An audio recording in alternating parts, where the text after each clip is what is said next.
Welcome back to the Barrel Talk Podcast. This is episode 158. Back with another episode. Championship weekend is in the books. Joe and Nick win. Connor Carson's on the call. How we doing? Chiefs dipped on it again. They're back. There's actually kind of like a vibes were low when the Chiefs won. When we were all watching. The vibes were pretty low. Because I feel like everybody picked the Chiefs to win for the most part. I think I did lean the Bills to win on the pod, but there's just it's always this uncomfortable feeling when they're playing in a meaningful game where I'm just like, all it's going to take is one bad Buffalo mistake and the game's pretty much over. But there was the mistake. Yeah. Couldn't get a yard. But before we get into that game, we got to start out with the NFC Championship game, which started first. Commanders and Eagles. Hell of a season from Washington. Hell of a season from Jay Daniels. We all I feel like everybody kind of knew this game could turn out this way going into it, just because of the talent disparity between the two teams. But really, Washington killed themselves more than I would say the Eagles killed them because of the turnovers. Played a big factor. I think they had 3 of them. Just kept dropping the ball. Like 2 over. Literally. Or all of them fumbles? I think so. I don't think he threw an interception. No. Because the Eckler one, when I felt like they were charging back to try to get in the game, that was just tough. Yeah. That was just all. They were all pretty tough ones. But I feel like if you take away those turnovers, it's obviously a different game. It's a lot closer, I feel like. But you add the turnovers in with all the rushing touchdowns. Like it could. There's a scenario where it always played out this way. But I will say even if it's the Lions, I think it might have turned out the same way with how beat up that Lions defense was. And I think just that Eagles front is just with them being able to only get to you with 4, their defense is just too talented. Yeah, they were. I think anybody in the NFC, they're just going to be able to do that with. So Saquon's going to be able to have a day. Obviously, we see it on the first play of scrimmage from them on offense. And I even said that. I said something like that before the game. I was like, yeah, there's a chance that they just go out literally right away. And once they get ahead, you're just going to be able to run Saquon Barkley into the ground. But yeah, I mean, again, they put up a fight, though. They got they put on almost 30 on them. So, but you gave up 50. Yeah. And that ain't going to work. Giving up 50, you're probably not going to win. No. Most points in an NFC Championship game ever. Yeah. Oh, yeah, I mean, that makes sense, I guess. Just like for the Eagles side with 55. Yeah. So, I mean, you know what you have to do now. You know you got to shore up your defense. Yeah. Is this a 1-year wonder, though? I don't think so. You think they're going to be I don't know if the they'll NFC? make another NFC championship, but I think they're going to be a constant threat with Jaden Daniels. Okay. Because I'm interested to see, because we've seen kind of one-hit wonders kind of go on magical runs. Obviously, this roster can get a lot better, but I could easily also see a year where the Commanders just aren't in the playoffs next year with how kind of deep the NFC can be when everybody's healthy, and obviously if everybody's healthy. But I could see a world where they're not in the playoffs next year. I mean, San Francisco was the betting favorite for the Super Bowl this year going into it, and we can see that obviously they didn't make the playoffs even. So it's definitely possible for any team to just fall out randomly. Mm-hmm. You know, we see new teams in the playoffs every single year, so they definitely could. But again, I think Jaden Daniels is just a really good base to work with, and you have a lot of young guys, especially on that offense, that are just going to be really good moving forward. I think it can only get better. They do need to really address that defense going forward, because that's going to be something that can because there's with all the top 6 to 8 quarterbacks in the AFC, a lot of the more so dominant offenses are in the NFC with the Niners when they're fully healthy, the Eagles, the Lions. You could even throw the team like the Vikings in there, who was a good offensive unit all year. That defense, if you don't have at least solid defense, you're going to get killed in the NFC, and especially in a playoff push. But honestly, I think they kept Kingsbury. I don't know if they kept their DC, but I haven't seen that always helps. Them losing them. Yeah, I don't think they did. So I think a little bit of continuity, quarterback. I think they'll be good. I just hope they don't get comfortable with this roster. Like you always have to be aggressive in the offseason. I feel like any time you're not aggressive in the offseason, it can come back to bite you. So I'm not sure about their cap situation at the moment because I haven't done like my offseason stuff about them. But like I think they need to go into this offseason being super aggressive. If not, you're going to be that team on the outside looking in because you didn't make the necessary moves to improve the roster while everybody else did. Kind of what happened to the Cowboys this year. Everybody else improved their roster but the Cowboys, and the Cowboys outside looking in, even though they had some injuries and stuff like that. Right. But Eagles, just a dominant win. I'm interested to see how they match up with the Chiefs. But before we get into that, we can talk about Buffalo, Kansas City. Kind of, it's all like there's just something about it with like two teams that always match up, that always deliver good performances. It just gets better every time. Like the games just get better every time. They'll probably never top the divisional from a couple years ago, but man, it's just every time it's like one score game. It's like this drive, this play. Like what are the thoughts? It comes down to one play every time they play, or like something that happened to make it like lean one way or the other. But yeah, they delivered. They delivered every part of it. I mean, what was it, 30 to 33? Or something, or it was 32-29, I think. 32-29. Yeah, close enough. I mean, and they're even like high scoring games, so like it's not like these are like stinkers. So like, I mean, I don't think Josh Allen threw a pick. I don't think Mahomes threw a pick. Josh Allen threw almost two picks on the first drive. Yeah. But yeah, I mean the Chiefs made mistakes, and like they did it all season, and teams just somehow can't capitalize on them. It's that defense, man. Yeah, that defense is just so good. I mean, I thought the Bills even ran the ball very well. Like they did. It's not like they got shut down. Like that offense didn't get shut down at all. Like you put up 29 points. It's just when you need it the most, you just can't. You don't get it. And they're all saying that like, oh yeah, Josh Allen, like he got the first down. Like that's bullshit. He didn't get the first down. His shoulder pads were past it, but the ball wasn't past the pylon. And I know everybody goes off the yellow line. Like that's not technically the first down marker, yeah, like that we see. It's not accurate all the time. It's not accurate. So, yeah, I mean that was it. You couldn't get it. You needed a yard. You couldn't get a yard. That's what it comes down to. To me, it didn't look like he got it either. Yeah, that's all. I was so confused. He put his back towards it and had the ball over. Yeah, it was over there. I was like, I didn't think he got it. Which I'm shocked he didn't just do the same thing he did on the fourth down previous, is just jump over the top. I don't know why, or like how they just. I know you're so scared you're gonna fumble it, but like literally all it takes is for the ball to cross it and you're good. So I don't know. I think that it got blown up from the start. He got kind of pushed back right away. But yeah, I don't know. It was a good season. I hate that they try to do the tush push. I was about to hop into that same conversation. Teams need to stop doing the tush push. If you're not the Eagles, you're not gonna get it done.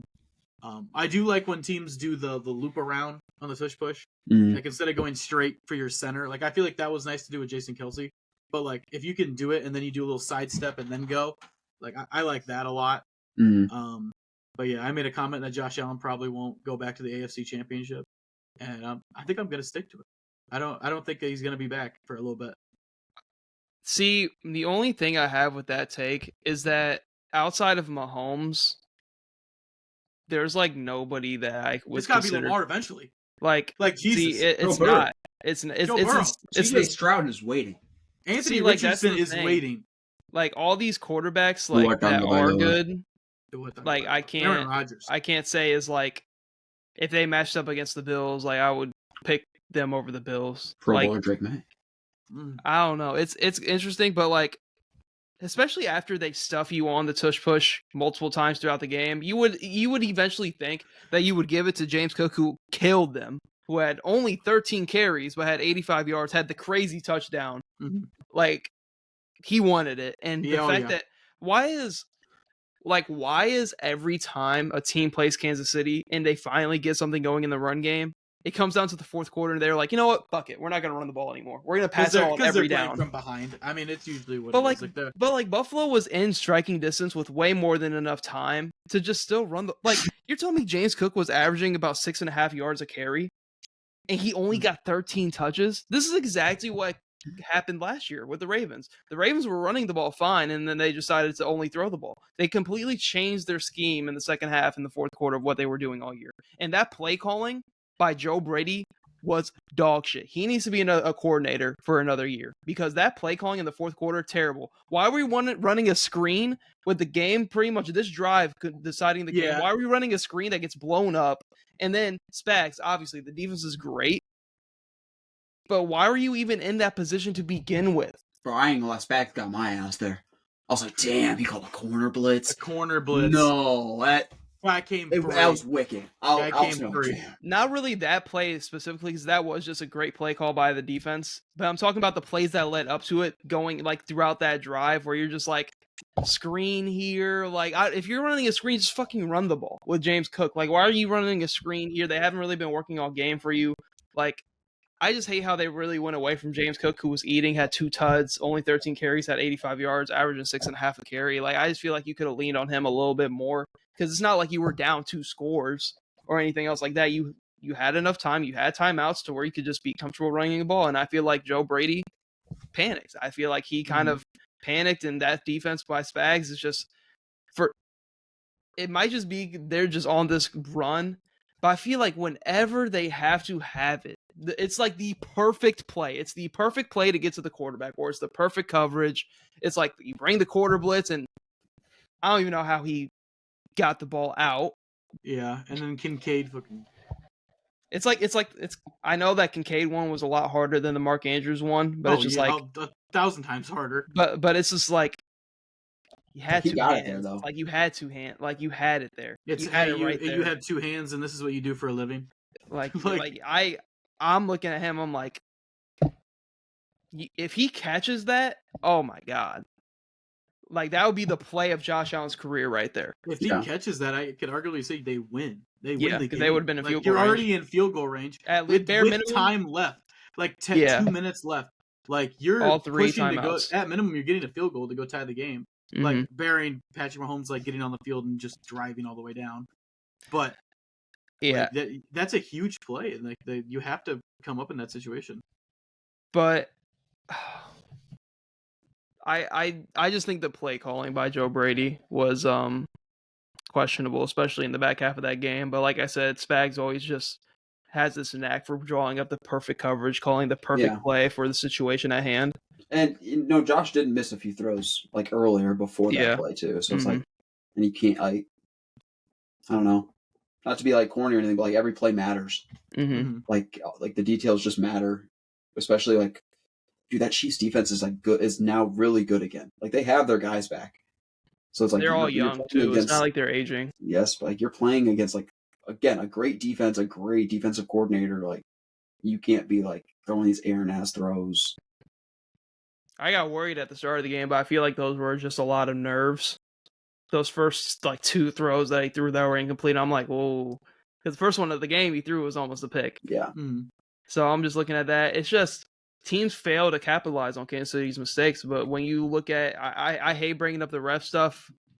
Like, there's a time and place for it, but one, we have to kind of appreciate what the Chiefs are doing. It's never been done before. They're a dynasty. You have to give them credit and everything else. But like, when you look at the Chiefs, whenever you give them an opportunity to capitalize, they always do. They're always going to capitalize. That's why it always looks like their wins always look so close, and their wins kind of look like, oh, you want to point at the rest, but like, they're just capitalizing off the other team's mistakes, and other teams can't capitalize off their mistakes from the offense more so, because the defense, they just don't make mistakes. The defense rarely ever makes a mistake. It's more so them helping out the offense, like the fumble. I mean, that would have put the game away early. Oh yeah, that fumble saved the entire game. Yeah. So it's just interesting. We can get into kind of the matchup and the one, if he's ever going to be back to the AFC Championship game. I mean. AFC is getting tougher every year. It is, but like, you have Josh Allen. And Josh Allen's proven to just at least be able to be a threat. And I could see this being like his, I guess, least talented roster throughout the next couple of years. Not saying that other teams can't get better as well, because there are teams Josh Allen's just always going to be the guy who can just like, he's just barely going to get there. Or like, he's always going to come up like just a little short. Like every single time. Just because you have this guy named Patrick Mahomes. It's going to be interesting. We can dive into the matchup, Eagles-Chiefs. Another rematch. Hey, man. 2 years ago. The Avengers had to slide twice on Thanos. This is it. This is it. This is the squad. Are you going with the Eagles? Hell no. I'm going Eagles. Or I'm going Chiefs. You go Chiefs, but you obviously want the Eagles to win. Like I think America wants the Eagles to win. Like I saw something. It was like, probably not Nick, but it was like we're either getting a Chiefs three-peat or a Philly Sports is winning a championship. And it was like the two of the worst things in the world that could ever happen. I was like, well, yeah. Well, when you put it like that. I'm just interested because this is going to be obviously whoever wins in the trenches is going to be favorable in this game. Chiefs O-line has had problems at times, but Mahomes, I feel like with his pocket navigation, even if they do bring the blitz, he's going to be able to just make something happen out of nothing. I'm really worried. This game is only going to come down to Jalen Hurts. I'm not really worried about Saquon because I just saw the game that James Cook had on the ground, which they're going to feed Saquon more. And I feel like Saquon's going to be more effective than James Cook. So I saw that. I'm like, because it's hard to run on Kansas City. So I'm like, Saquon, that game gave me like, okay, Saquon's going to be able to do Saquon. Mm-hmm. So I'm like, but he'll get you your whatever, like no matter what it is. They'll lean on him. So I'm looking at Jalen Hurts, who's not been good against the blitz like all year. Been one of the worst QBs against the blitz all year. So like looking at that, I'm interested to see how that O-line does hold up against some of the coverages Spags does throw out there to just get to Jalen Hurts, because it's going to be a game where he's going to have to get out of the pocket, but it's going to be a game where he's going to have to make those big time throws. Mm-hmm. You're not beating Kansas City just running the ball like they have been. Sorry, you're just not. I think without the weather, I think they would have been at home right now, because I think if it wasn't for the weather, the Rams would have won that game. Mm-hmm. So I think they're in a situation where it's going to come down to Jalen Hurts, in my opinion. It's going to come down to Jalen Hurts, who has had some narratives about him being carried to a Super Bowl right now. Those narratives are definitely a thing because of how they've been winning games, and that's just for our own personal narratives. But where do you guys think game is going to come down to? I just really think it comes down to if the Eagles can, if Jalen Hurts can like not kind of like let the lights be too bright when he gets like pressured. I think he plays like the worst when he's pressured. So like if that O-line can hold up, like give him some time. I think obviously AJ Brown and Devontae Smith are gonna get open. Like he has all the weapons.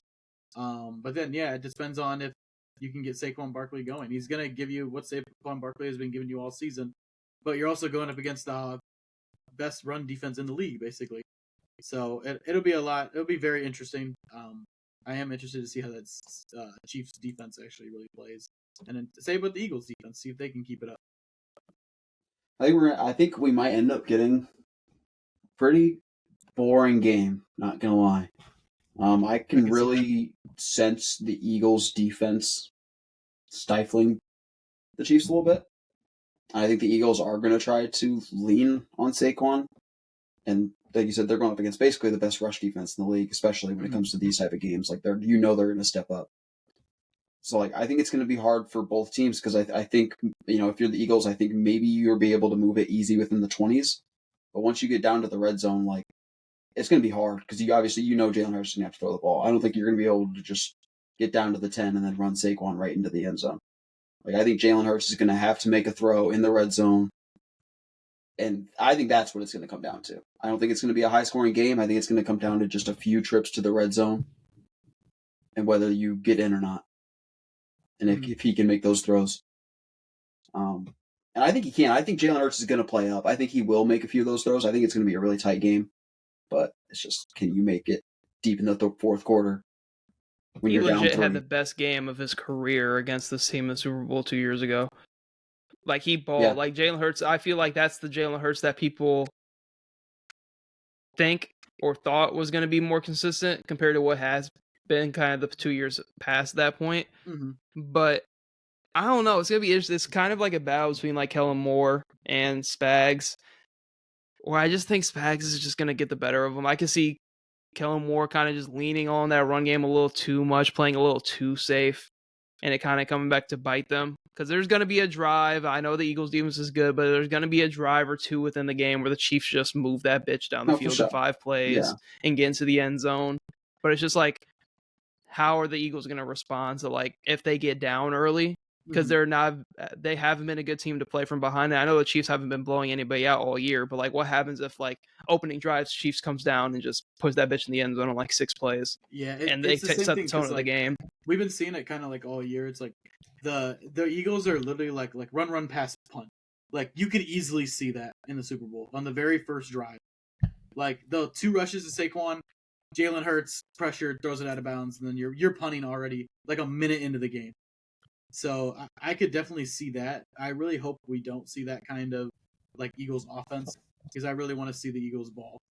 Mm-hmm. I mean, looking at Jalen Hurts, if Jalen Hurts was to win and put up a really, really good game, this would silence a lot of the narratives around him. Mm-hmm. Because, I mean, look at this year. I mean, he's beat Josh Allen, Lamar, Burrow, Stafford, now twice. Like, all the top-tier quarterbacks that you would put above him, really. Like, he's beaten. Like, for consecutive years now. Like, and I feel like that's where he doesn't really get the respect that he deserves because he does win. Like, that's one thing you can't say about Jalen Hurts. Oh, he doesn't win. Yeah, he wins more than Lamar and Josh Allen, and people don't want to say it's something like that. Because he just finds a way to win. You could say it's him not passing the ball or him doing this, but they win over there in Philly, and you can't knock him for it, even though that's a specific way that they do win. And you could say he's getting carried or whatever, but I just think it's going to come down to him. And I think that if the narrative, if he does win around Jalen Hurts, is going to really change, especially if he does put up like a really, really good game. But I mean, this is 2 teams that haven't made the mistakes yet in the playoffs, really. So it's going to be interesting. I don't think you could say he's getting carried. Like, what? You're adding the best fucking running back in the league to your team. Like, what are you supposed to do? Not give him the ball? Yeah, like, that's why I hate that. Weird. Like, it's a very weird argument. Narrative. Like, you're like, oh yeah, he's just getting like handoff merchant. Like, it's the fucking best running back in the league. What are we supposed to do? Not give him 8 carries a game? Like, no, dude.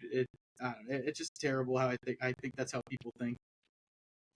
I think the argument is kind of weird because it's like you have the best back in the league right now. Why not give him the ball? Yeah. But then you're like, you'll watch some of the games and you'll be like, I could see why there's an argument. I definitely see why the narrative is there, but he's winning. And here's the thing. People want to talk all about how great Lamar Jackson and Josh Allen are. Jalen Hurts is now going to his 2nd Super Bowl. They haven't been there. Neither one of them are going. So they're both at home. So like, as much flack as Jalen Hurts does get, and there'll be times where I'm watching it, I'll be in the group chat, I'm like, Jalen Hurts couldn't complete that throw or something. I'll just be watching the game and I'll be involved in the game and I'll say something in the group chat. But like, from the greater scope, people will be like, oh, he's getting carried to these games, but it's just like, oh, but he's winning. But if he was putting up 300 yards and losing, then you're like, oh, he can't win. Then he's losing. Yeah. Then he's losing. I'm like, oh, so if Lamar's out here throwing for 300 and he loses, but Jalen Hurts is only throwing for like 160, efficient, not turning the ball over, and they win, who's winning the narrative in this situation, right? Mm-hmm. So it's just like, and the narrative and the media has thrown this for an entire loop. In my opinion, this has done a bad just job of creating narratives in sports. It's like, well, why would I care about my stats when if I put up good stats and lose, they're gonna hate me anyways? Mm-hmm. I'd rather just win, put up shit stats, but I'm winning and they can't say shit. That's where I think it's come down to with Jalen Hurts. So you can't hate him because he's winning. What are you going to say? You're going to hate him if he wins the Super Bowl and puts up 175 yards and a tud and 2 rushing? Like he got carried as a starting quarterback to the Super Bowl? Like, I'm like, what? Because I can already see it now. The narratives are going to be there. If he has a game like that and they win, they're going to be like, oh, well, he got carried to the Super Bowl. I'm like, one, no quarterback gets carried anywhere. Like, they're not getting here without Jalen Hurts. Mm-hmm. But it's just like the narratives of like, so what's important? Stats or winning? If it's stats, oh shit, we can just give this bitch to Lamar every single fucking year or Josh Allen every single year. But then you're like, oh, Patrick Mahomes isn't putting up the stats of those 2, but he's winning. Same with Jalen Hurts. So it's just like, they're there for a reason. Oh, yeah. Yeah. I just hate the narratives of kind of Jalen Hurts. I feel like they're kind of unfair to him because it's impossible to be perfect in the sport, but him valuing winning more than his stats isn't really talked about enough. Because I feel like if Jalen Hurts wanted to, he could check out of every fucking run play and then just throw the ball just because he wants his stats, right? Mm-hmm. Right. Like, if he really wanted to. If he really wanted to. So I just think it's super, super interesting. But I'm gonna go with kind of what Nick was saying. I think it's gonna be that kind of game. kind of slow to start. I can see we get fireworks in the second half, but I think that from the first half is going to be very sluggish. I think we could go into half and like low key like a 10-13 game, 7-6. Yeah, I think it's gonna be 10. It's gonna be a feeling out in that first half, and then I feel like once second half gets going, I can feel like it could end like 24-20, 24-21, kind of around there. But I'm gonna end up leaning with the Chiefs. I just feel like at this point, if you're trying to pick against the Chiefs, it's either you just want to see them lose or you're just trying to be different. Yeah. And as much as I think it would be cool to see somebody else win, I just think it's just I highly doubt they're going to lose a game to complete a three-peat right now. I just don't see it happening. I just have to give them the edge until... Yeah, you just give them it. And you just put a ton of money on them. Yeah. Yeah.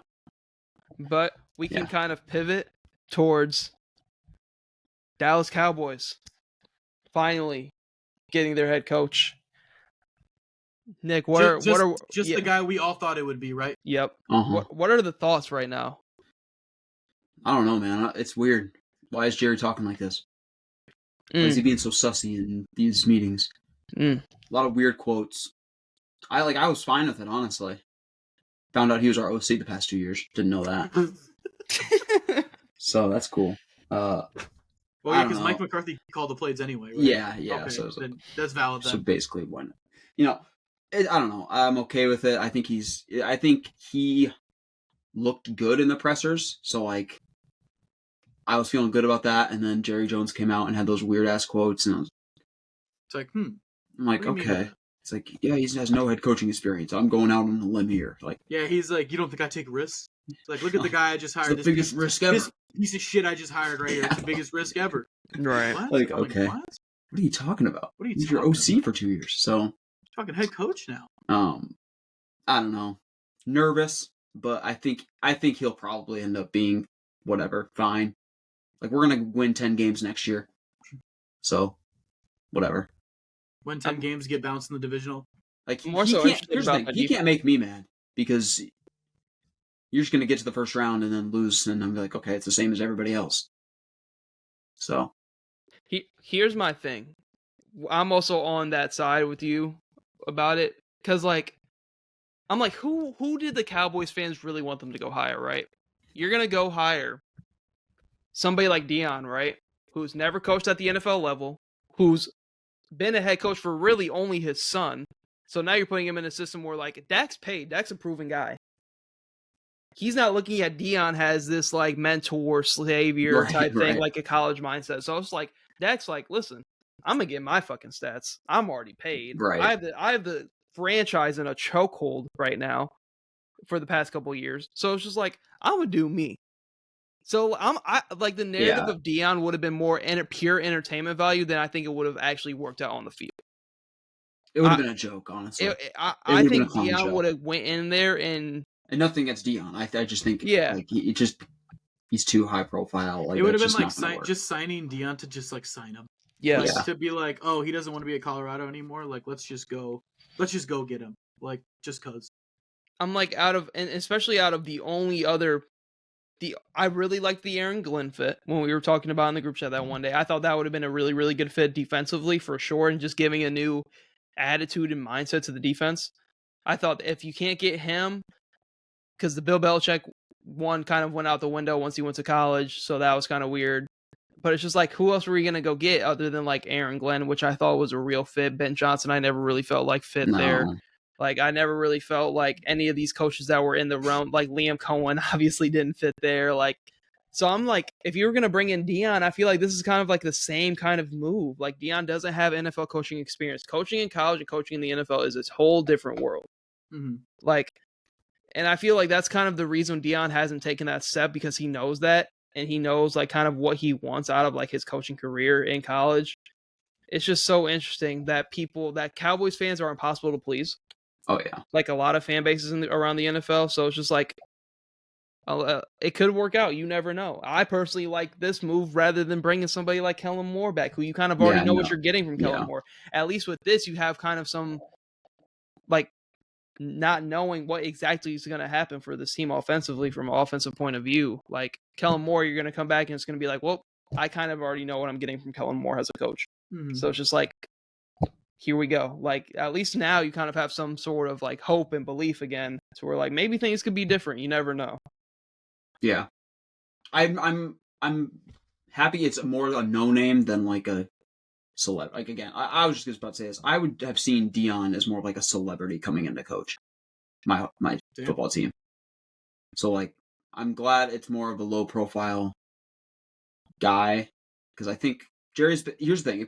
Jerry's been fine hiring coaches that do the floor, that get us to 8, 9, 10 wins. You know, so it's like I'm confident he's gonna do that. I don't think he's gonna come in and be like a complete shit show. Like we win fucking 4 games and we're losing like, you know, multiple loss streaks and like he's just a shit show getting bad takes and everything. Like I don't think it's going to be anything like that. It's just he might not have like a ceiling of a Sean McVay or some bullshit. Ben Johnson. Like, isn't that what you're paying your players for? What? Like you got a coach that has a good floor, and Dallas has always been great at doing that, getting a good floor. It's the players that need to push them to the fucking top and over the hump. I'm tired of all this narrative that, they need the right coach. They needed the right coach. No, Dak, CD, Micah Parsons. Play good. You've been 12-win ball clubs, 10-win ball clubs, 11-win ball clubs before. Let's not put this on strictly coaching. Yeah, let's actually put this on you getting it done. Yeah. Especially you're in the NFC. It's not like you're getting bounced by Mahomes every year like Josh Allen or Lamar. I wouldn't blame CD ever. I don't think it's ever CD's fault. Micah, though, it's always his fault. I mean, CD will have like a good attitude about some bullshit, and then that's just a competitor. He just wants to win, though. He just wants to win. And that's just Dak's throwing in shit balls. Cooper Rush throwing in the goddamn ball for the rest of the season. That's probably why he's upset. I think this season will turn out to be a little bit of a blessing in disguise. I really do. Let's just get through this Dak contract. Yeah. Because I've already done like my deep dive kind of off season for the Cowboys, and it's very interesting of what they can do. There's a lot of names on this roster that I don't think should be on there next year. If they really want to do kind of a different culture, which it's so hard to say because I can say what I want about the Cowboys, and then obviously Cowboys fans know nothing's changing unless Jerry Jones changed. So it's just like there's a lot of people that they could possibly bring in. That's always going to be the narrative with the Cowboys of who they could possibly go get, but then it's just going to be like they're going to be silent. They're going to make like 1-2 moves that like don't really bolster the roster too much. So it's going to come down to like if Dak can stay healthy, if that offense can get back going, but it's really if that defense needs to get back going. I'm interested to see because they got Eberflus now as their DC, and him on the defensive side of the ball, it's kind of lateral move from Zimmer. Like a person I would have fucked with is like somebody like Aaron Glenn, like I said, or like if you were able to get like Saleh in there for that defense, like I feel like those are game changers on the defensive side of the ball compared to like Zimmer, Eberflus. I can say it's a lateral move, but you gotta have the Cowboys just had a lot of injuries also. I feel like they would have been a 9-win ball club if they were healthy again. Yeah. Somewhere around there. Yeah.